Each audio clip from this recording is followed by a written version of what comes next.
All right, let's move on to the Bengals. On Monday, they announced they have re-signed wide receiver T. Higgins to a one-year contract. He will earn $21.8 million this year under the franchise tag. He will report to training camp when it begins on July 24th. Skinny, this is exactly what was expected for months now, but I mean, I guess it's a positive sign that it's moving in that direction without any more issues or drama. Yeah, well, it wasn't totally expected. I thought it would be in August. I thought he'd sign. Okay. I mean, again, he had no choice but to sign, in my opinion. He was never not going to sign. You're getting $21.8 million guaranteed. I mean, even if he gets hurt in training camp, those checks don't start coming into the regular season games, but he is guaranteed. If he gets hurt in camp and he misses the season, he gets $21.8 million guaranteed, and that's why he was never going to come to camp without signing. That's stupid on a player's part. But to me, I've always said this. People, what's he gonna be like? He's fine in the locker room. He's a pro. I have no qualms about that. In my opinion, and I think we saw this a little bit last year, right? Because he was in the final year of his contract. Didn't come for the first couple of weeks of OTAs or the offseason program, and then when they started doing some stuff on the field, he showed up. And I was the first. I said, so what made you decide to come? He said, I want to work on my craft, man. Why not? And I'm like, okay, why I'm asking the question, but I like the answer. And I think that's probably him to saying, all right, listen, I'm going to sign this damn thing eventually. Once I sign it, if I get hurt, I'm guaranteed $21.8 million. I have to ball out this season. I know that. And I'd rather do it by being on the same page as everybody from Jump Street and training camp. And I think that A, shows you what he's about, and B, just, I think, a smart decision on his part as well to just get this thing done because it was inevitable. Can I ask you a question there? Were you about to say that's him to a T, and then you realized it was T. Higgins, close. So you caught yourself? Yeah, I came close. That would have been an incredible moment on this podcast. I'm not a big pun guy, and I didn't certainly mean that to be a pun, so that's why I caught myself doing that. No, Skinny, you know what's funny? The first thing I thought of when I saw that he was signing this and getting it over with is like, to me, he seems like a guy who misses it. Yes. When he's not around the group, when he's not around the team, and he's not being talked about, and like there's a little bit of excitement building, he seems like a guy who wants to be in the mix. He's got a little FOMO going on. I mean, even when he was hurt last year and it was like he's rushing back, I know that's a different situation. He's fighting to get on the field to win and to earn money and all those types of things. But he really seems to love the game of football, loves to be with his teammates. And like you said, I never got the sense that there were going to be any issues with T. Higgins in terms of his level of commitment or his level of performance this year, regardless of what was going on between him, his agent, and the Bengals front office. Yeah, no. And again, I think his agent probably would have liked to have made a further statement by maybe him holding out. We saw it with Jesse Bates and all of those things. Same agent for both he and T. Higgins. But I think to your point, I think it's exactly what it came down to, of him just going, look, I'm going to sign this thing eventually. I don't need to make this a distraction. I want to have a good year. I want us to have a good year. I love ball. Yeah, I think that's literally why he came back last year in OTAs. He kind of, any guy that's in that final year of a contract with free agency looming and a chance for a big payday, when you're coming to some stuff that's voluntary, I would actually suggest to you, you're making a mistake. Guys get hurt in OTAs. It doesn't happen often, but there's no contact, so you wouldn't think much would happen. But hey, occasionally coming out of a break, whatever, weird stuff happen. Hell, what's his face? Jonah Williams got hurt working on a sled. I mean, missed the whole season because of it during an OTAs. So I never blame any player in that regard that's in a contract year. And I was honestly, the day that we saw T last year, I was like semi-startled. That's why I wanted to ask him that question, because I thought, in fact, I might even say, what are you doing here when you don't have to be here? And he said, I want to work on my craft. And I totally believe that. And I think for him, it's yeah, okay, I'm going to sign this. I'm not going to, I don't want to wait till August. I want to hit Jump Street on July 24th when camp starts and be around everybody and make myself and our team better. And I think that shows you what he's about. And I've never wavered from believing that's what. Well, let's switch to the other side of Joe Burrow there. In a recent mailbag, NFL reporter Albert Breer of Sports Illustrated predicted that a deal will come for Jamar Chase shortly before the start of the regular season, writing, quote, I think it'll happen close to the opener. I actually don't think the money is too complicated. What is a little tricky, if you're willing to go to around $36 million or $37 million per year, is how you structure the deal and its guarantees. So that'll take some time, but in the end, Chase isn't going anywhere. What are your thoughts on Albert Breer's prediction of Jamar Chase's deal getting done around the start of the season? I'm interested to see, because I don't believe it, even though he's more sourced than I am, certainly with agents. The only reason I don't believe it is I don't know Are they going to structure it as a 4-year extension onto the 5th-year option? Are they going to try to structure it in a 3-year window? How are they going to structure it? If they do structure it in a shorter term, then I can believe it taking place. If they're going to structure it in a longer term, I don't know if I do. Why is that? And I'm of the ilk. What's the I'm getting distinction more and more there? the ilk. Locking yourself in for a longer period of time. I know you Okay, can. so he and his use the agent money wouldn't out. want to do that, is what you're saying. Yeah, I don't think so. I think for the Bengals as well. If you play out the 5th-year option and you extend him, let's say 4 years beyond that, that takes him into the 9th year of his career. Now he certainly came in the league at a younger age than a lot of wide receivers do. But go look at wide receivers that are in their 9th year in the NFL. There's a pretty good drop-off for the vast majority, not for all. I mean, go look at A.J. Green's first 6 or 7 years. Model of consistency, rarely hurt, and then suddenly one injury happened, right? And then you're locked in for some money. And suddenly over the last 4 or 5 years of his career, he was not the A.J. Green we once remembered. For 6 or 7 years, one of the best in the NFL. I'm not to suggest it happens to Jamar, but I started looking up some wide receivers in that regard the other day. I'm like, man, that some of these guys, it feels like they were stars for a long time. And it was only 4 or 5 or 6 years before they started to hit a wall. And so to me, I'm also interested to see how the guarantees are structured. That's obviously important to the player and the agent. And I just don't know at wide receiver. At some point, somebody has to put their foot down and go, you know what? The wide receiver market's easy to replenish because there's so many good guys coming out of college. And we're seeing that year to year to year that, I mean, I really wouldn't have blamed the Bengals if they hadn't gone, we picked up the 5th-year option. We're going to tag him. We'll tag him again. He's going to be unhappy. We'll tag him and trade him, and we'll start with a fresh new crop of guys. Listen, I know I'm in the minority. I think I had this take a couple weeks ago. I know I'm in the minority, Rick. But to me, at some point when you look and you go, we're paying a quarterback and a wide receiver 35% of our salary cap or whatever it's going to be, probably actually more than that. Well, you better hit on the draft, man, because you ain't got much capital left to play around for free agents.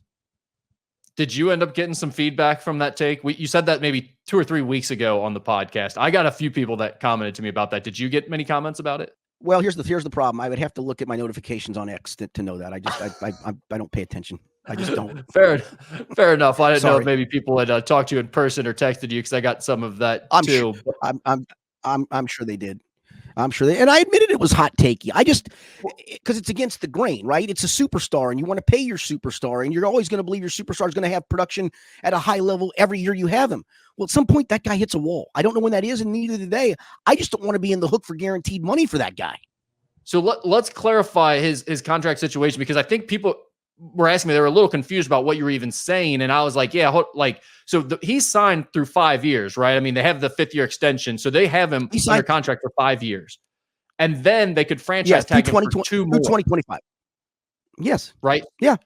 So that means this year, next year, he's still under contract, 2 more seasons of him, and then tag him twice, 2 more that you could franchise tag him.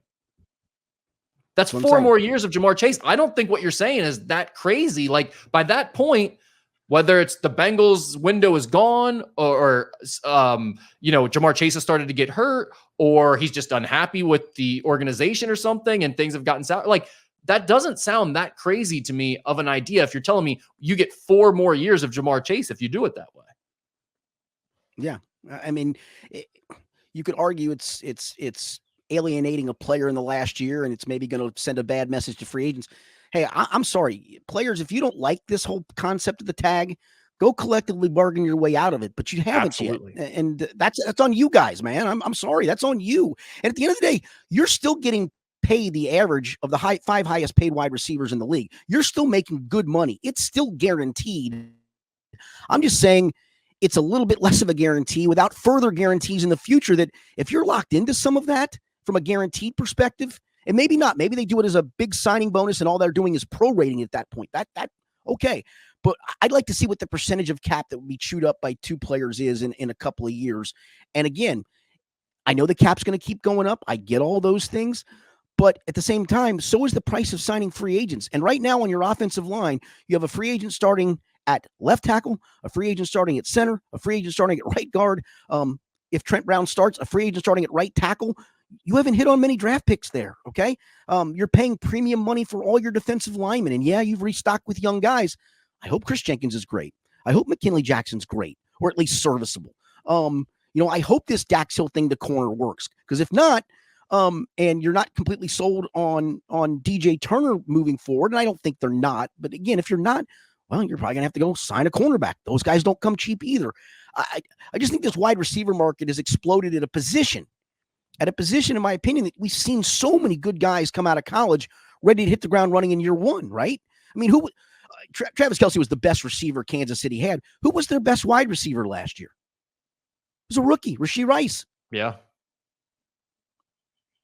Yeah, no, I mean, I agree with that point. And just to be clear for the people listening out there, because they might be throwing things or getting mad at us here, you have said repeatedly that's not what's going to happen. The Bengals are very likely to resign Jamar Chase, and that's what you expect and everything. You're just pointing out an alternate option and something that you think isn't a bad idea if it were to go down differently. But it's very likely they will figure out a long-term extension and they will give Jamar Chase tons and tons of money. Yes, I think that will be what happens. I've got my take on it. That doesn't mean that's the take that's going to happen. I don't run the franchise. Right. You've been very clear about what you expect to happen as well. So, Skinny, one last thing here. The AFC North will be featured on the in-season edition of Hard Knocks, which will document the battle for the AFC North crown during the final 6 weeks of the NFL season this year, as well as a playoff run for the division winner and any AFC North wildcard teams. As someone who covers the team, how do you feel about this? Do you look forward to the Bengals and the rest of AFC North being on Hard Knocks, or is this an annoyance in some way for those of you who cover the team regularly? It's going to be an annoyance. It's just going to be total chaos, in my opinion. I know what's the biggest issue? Just too many people in the locker room scrums? Yeah. Yes, that and then perhaps extra access that they get that we don't, and it makes us all look stupid because we don't get that access. I hope they limit Joe, and I think they will, because he's pretty staunch on this. He likes to do his, and I heard somebody ask Mo the other day, he said, I really never see the reporters around Joe in his locker room. He doesn't want it. He doesn't, I mean, we could go up to him and maybe he doesn't like the chit chat, but I mean, literally he is 1 day a week guy. That's it. And that's his prerogative. Again, nobody has to talk to us. Nobody has to talk to me. I get it. The quarterback is mandated by the league, each starting quarterback, to do a weekly press conference. He does it. He does it amicably. He's not the greatest in the world at it, but he does it, and that's fine. I will be a little pissed if they get extra access. I don't think they will, because he'll shut that stuff down. So I assume you will be watching these as they come out because you're covering the team and you're interested in it to some extent. Okay, well, maybe not. But so you don't feel the need to be like reporting on what's coming out on these? Like, will you be watching it with notes or anything? Like getting ready to write something? I'm not. Okay. I'm not. I mean, somebody else may want to, but I'm certainly not. Yeah, I was just curious because you're talking about the potential boring locker room. And I don't mean that in a bad way. There's no crazy chaos in there. Those guys are, I mean, you may see the ping pong games that we've all talked and written about going on. You may see them playing cards and that stuff going on. But honestly, there's no like one part of the locker room hates the other. There's not I mean, Jamar Chase can be a colorful personality by some of the things he says, but he only talks 1 day a week. We've all kind of come to the impasse of, all right, here's your day to talk. Here's T's day to talk. Here's Joe's day to talk. That's fine.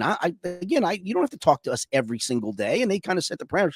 I'll be interested to see what that's like for these guys. Cause again, it's a fairly boring team. Who was the old Grim Reaper looking dude who would be telling guys to bring their playbook when they were on Hard Knocks a handful of years ago that everyone memed to the? Yeah, I believe that was Jim Lippincott. Lippincott. That's exactly what it was. Yeah. Is he still around? Will he be making an appearance on this? No, he is. He's been gone for a handful, heck, maybe even up to a decade now. I hate to say it, but that doesn't come as a surprise given the way he appeared on that show. Jim was on the staff for a long time. He's a former athletic director and high school assistant at Moeller. And he went back to Moeller as defensive coordinator. And I don't think he's coaching any longer. I would hope not. So do you like Hard Knocks at all watching it, or do you not really care for it? I don't. I mean, I know a lot of fans do. I just, here, this is just maybe me in a nutshell. I don't watch many of those behind the scenes things. I just don't.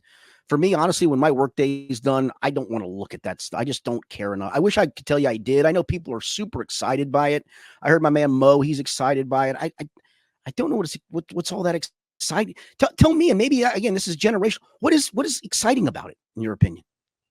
I'm not like super excited. I do think Hard Knocks is well done. It's one of the behind the scenes things that's well done. And Oh, hey, listen, anything Go ahead. NFL Films does, I will tell you, is well done. There's no question about that.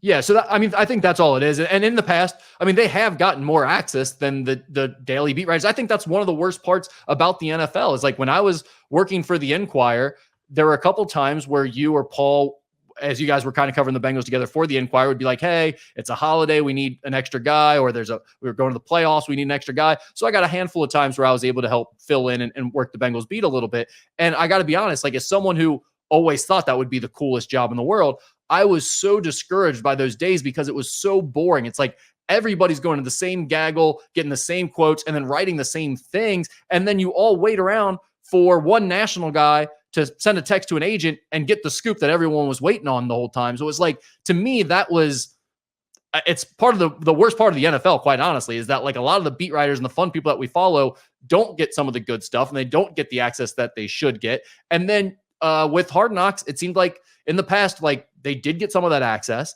And Chad Johnson, like the year they did it and he became the streaming media sensation that he was online. Those were kind of the fun things that came from it that I guess you don't always get from your team. But to get things like that out of Hard Knocks, you need characters like Chad Johnson / Ocho Cinco. And to your point, I don't know that this team has many guys that can sustain a show like that and make it interesting. So I'm not terribly excited for it. I figured you would not be, and I wanted to get that opinion out there.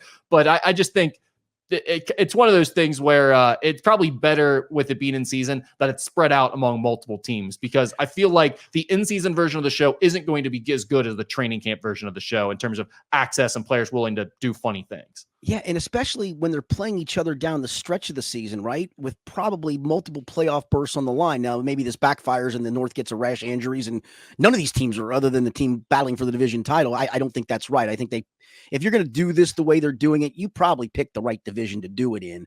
But I mean, even if they get some of that access, do you really think, the Bengals play the Steelers twice in that span? I haven't looked at the others, but I know they do because that's part of the league, right? Do you think guys are really going to put bulletin board material up behind the scenes during playoff races? I just don't see it. College basketball coaches are anal about stuff like that, getting out to a level that I think is unhealthy and beyond normalcy.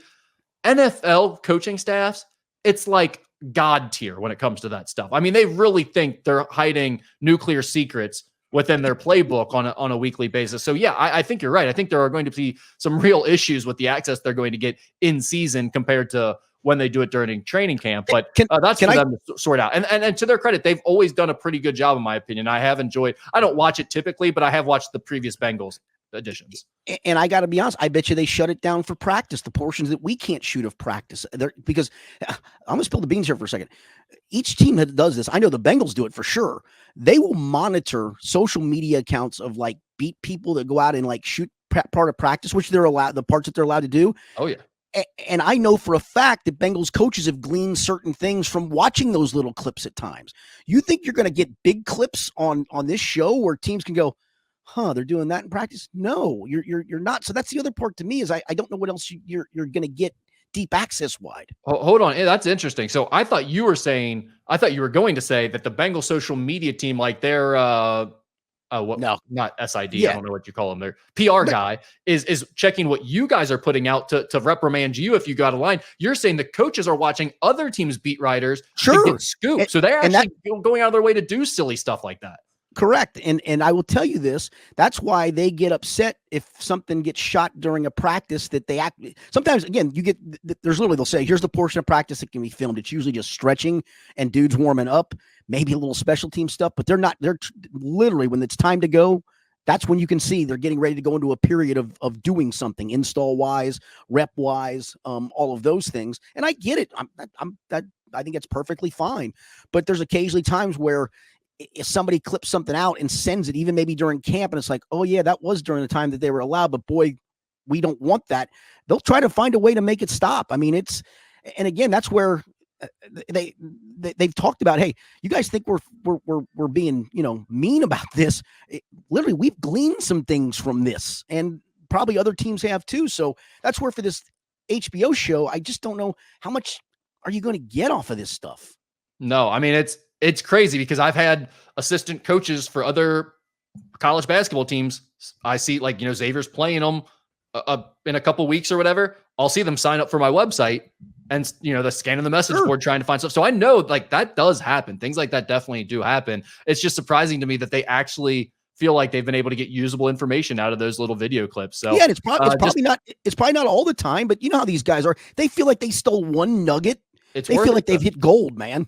Yeah. And I mean, financially, it could be. Like, think if you're just a lowly assistant whose job is to do that. If you get one important thing and give it to your head coach and now it's bumped you up and you've got a fast track to an actual coaching job next year or something like that on the staff, if you're like a low-level guy, a staffer, that could be significant income differential. So it is interesting to think about all that stuff. Any other thoughts on Hard Knocks here, Skinny? No, I mean, if you're into it, good for you. I'm not going to poo-poo on your parade. That's just not my cup of tea. Fair enough. You can always get local stories right here on YouTube, but go ahead and hit that subscribe button to get notifications to stay in the know.